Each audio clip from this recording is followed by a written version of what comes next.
Greetings from Pakistan and a very good morning to you all. I have this honor and the pleasure to be addressing to you on a topic which is so close to my heart, and I'm sure all of us share the interest and the intent in all sincerity. To me, it is a singular honor that I have been invited to speak this morning about the status of women in Pakistan and their present condition. I would like to begin to give you a historical review that what it really means to be a woman in Pakistani society. Though we women in Pakistan are the center of attention, but when it comes to rights, we are almost like second-rate citizens in our own homeland. And this fault does not lie anywhere in laws. There's no lacuna in any legal policies. And Islam is the faith which guarantees equal human rights to women. Then the question arises that how come women are left behind in a society where they should be moving along with any other individual who is sensitive and alive to the needs of the time. There are three sources of law in Pakistan: religion, i.e. Islam, Constitution of Pakistan, and the third is tradition. When it comes to women, Constitution gives every right to women equal to men. Religion respects them as human beings equal to men. But when the application comes, traditions overrule the laws of Constitution and the doctrine of religion.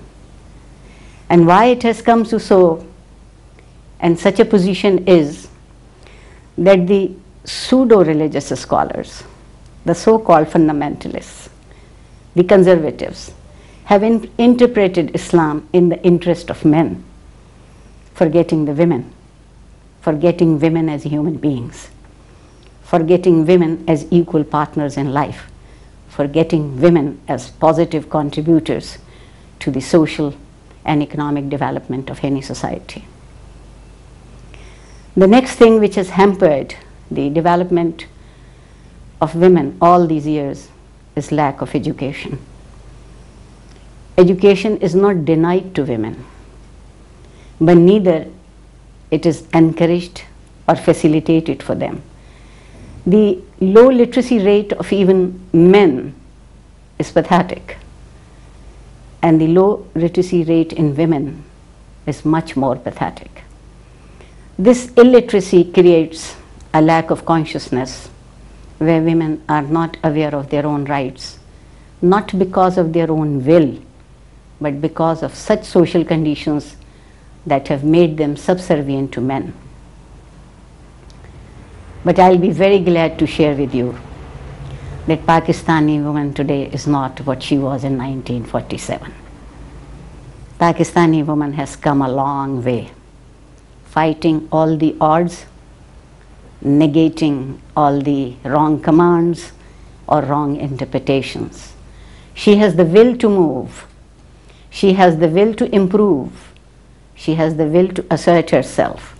She has the will to realize her own capacities, and she has the will to know that what she means as a key stakeholder in the whole social pattern. The Pakistani women today may be considered from afar away as the princesses, doing nothing, having a wonderful life. But let me assure you that the richest of the rich dream to a respectable, dignified human being, not only a woman. She looks up to herself as providing a support to the whole society. She doesn't want to be only a good mother or a good sister or a good wife or a good daughter. Above all, she wishes to be a wonderful human being called woman. This confidence in women has given them the urge to move on, and they have been able to let many wrong moods and shades of understandings in the society. Now, men are not that ashamed to know and to realize that women contribute a lot in the economic life of Pakistan. They are now eager to accept that their economic contribution is less than anything. The question of being counted in proper labor force is still a big question mark, but still they are not anymore the hidden workers. They are coming out. We know that if they are not in the labor force of Pakistan, especially in agriculture, we would not be what we are today. Thinking about that, religion has been the basis of Pakistani women's disappointment or deprivation, it is wrong. Religion has been exploited at the hands of men, and sometimes politically, or if I may be permitted to say, most of the time politically. So the political moves have taken over the human considerations, and these considerations have made men as custodians, not only of women, but of the whole society. I would be very pleased to share with you that this myth is breaking. I am here before you. I had to wear a burqa when I was 10 years old, but I doffed it away when I was 16.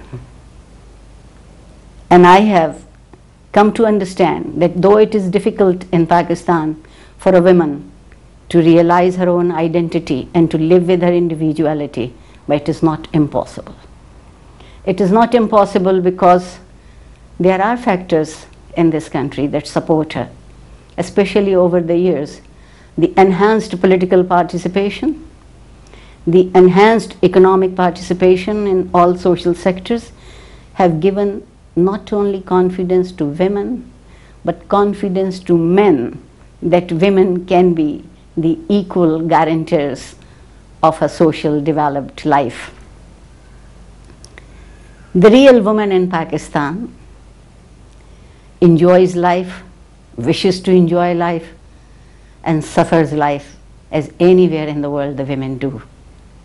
We women are steel magnolias. We have a lot of conviction and determination, and no legislation, no misinterpretation can break this determination to move on and to be able to mold our lives. I must admit that there's a large section of these women who still suffer, mostly the rural women in Pakistan, mostly the women in tribal areas, where they are almost are prisoners of their circumstances. But that day is not far when education will reach them and they will understand their own rights, they will understand their own worth, and they will live a life that they wish to live. And that is the promise that any religion gives to any human being, to live a dignified life, to live a life of respect, to be a positive human being, and to be able to contribute in a very positive way. The urban women are fortunate enough. It is easier for them to get education. It is easier for them to get into the economic spheres of life, but still the social taboos are there. The hardest thing in life is to change an attitude, and Pakistani women have been able to create a dent there. There is a change of attitude now. There may be a little stubbornness, but given that, one has to be patient. And let me tell you that we women enjoy patience like anyone else, and no man can equal a woman for her patience and determination. I am so very grateful for this chance that I could talk to you so briefly, and I wish one could meet you all one day instead of this distance. But this distance means nothing when we talk from our heart, when we think alike, and when we have one agenda, to be a dignified woman. Thank you so very much.